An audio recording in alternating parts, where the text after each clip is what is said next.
ലോക വായനാ ദിനത്തോടനുബന്ധിച്ച് എംപയർ കോളേജ് ഓഫ് സയൻസിൽ വിവിധ പരിപാടികൾ സംഘടിപ്പിച്ചു. എഴുത്തുകാരനും മുൻ ലേബർ ഓഫീസറുമായ ശ്രീധരൻ എ പരിപാടി ഉദ്ഘാടനം ചെയ്തു. കുട്ടികളിൽ വായനാശീലം വളരുന്നത് എങ്ങനെയെന്നതിനെക്കുറിച്ച് ക്ലാസ് എടുത്തു. പുസ്തകങ്ങളെ പരിചയപ്പെടുത്തുകയും ചെയ്തു.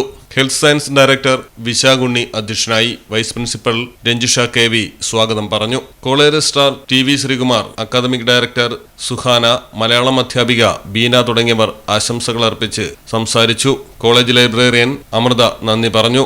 ഒരു പുസ്തകം വായിക്കുന്നതിലൂടെ ഒരുപാട് വ്യത്യസ്ത തലങ്ങളിലേക്കാണ് നമ്മളുടെ ചിന്തകളെ അത് കൊണ്ടുപോകുന്നത്.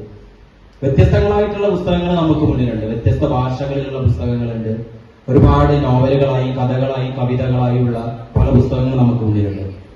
എന്തുകൊണ്ട് ഈ പുസ്തകം അതിന് പകരം നമുക്ക് പാഠപുസ്തകം വായിച്ചാൽ മതിയില്ലേ? നിങ്ങൾ ശ്രദ്ധിച്ചിട്ടുണ്ടായിരിക്കും, നമ്മളെ ലൈബ്രറിയിൽ അനാട്ടമി, ഫിസിയോളജി, മെഡിക്കൽ മൈക്രോബയോളജി മാത്രമല്ല, ഒരുപാട് സാഹിത്യ പുസ്തകങ്ങൾ കൂടിയുണ്ട്. പലപ്പോഴും നമ്മൾ മനസ്സിലാക്കാത്തൊരു കാര്യം, എന്തിനാണ് ഇത് അവിടെ വെക്കുന്നത് എന്നുള്ളതാണ്.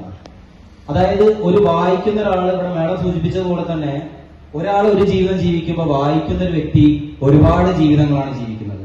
ആ ഒരു വായനയിലൂടെ വളരുന്ന ഒരു വ്യക്തിക്കാണ് കൂടുതൽ ചിന്തിക്കുകയും അതുപോലെ തന്നെ വിവേകപൂർണമായിട്ട് കാര്യങ്ങൾ തീരുമാനിക്കാനും പറ്റുന്ന ഒരു മാനസികാവസ്ഥയിലേക്ക് എത്തിപ്പെടാൻ സാധിക്കുകയുള്ളൂ.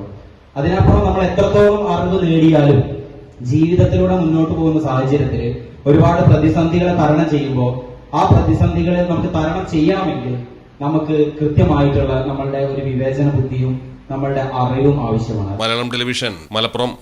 ഇടനെഞ്ചിലെ സ്വപ്നം മികച്ച ജോലിയാണെങ്കിൽ ഇനി ചിറകു വിരിച്ചു പറക്കാം. Empire college of science.